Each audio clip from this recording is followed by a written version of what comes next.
There's a new program at Golisano Children's Hospital aimed at making the stay just a little bit easier for children of color. It has to do with their hair. News 10 NBC investigative reporter Jennifer Lukey explains what the Hair Care Equity Program is and how it's been helping kids both physically and emotionally. Kenzie Dukes just turned 12. She's very energetic, she's very helpful.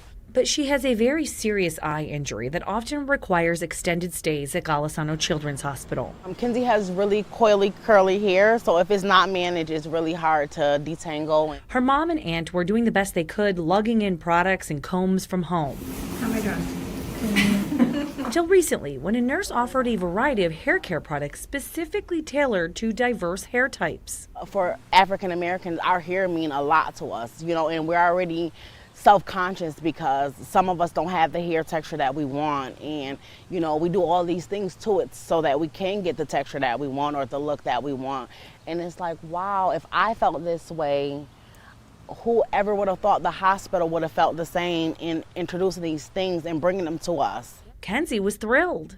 It made her so much calmer. It was like she was at a little spa, and that will help a child with their stay and not feel so confined and like they're injured or ill. It makes them feel like they're a human being. The lady, she just was so gentle. She massaged it, and she asked her, was the water too warm? Was it too cold? It was just so magnificent.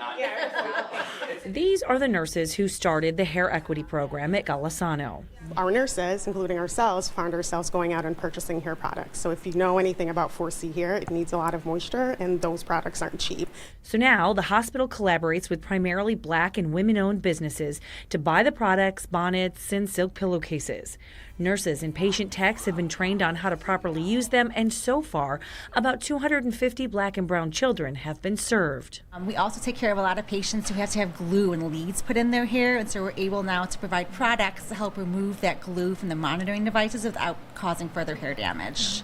The program also extends to those who observe religious covering practices. Especially patients who come in unexpectedly and maybe don't have an extra hair covering, so they can keep that modesty while also protecting their hair while they're in the hospital.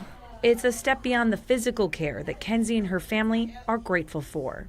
When you have your hair done, I don't care how bad you feel, it just something about it makes you feel better. And pretty soon it'll be more than just children benefiting from this program. The plan is to expand it to the entire hospital this fall. At the Golisano Children's Hospital, Jennifer Lukey, News 10 NBC.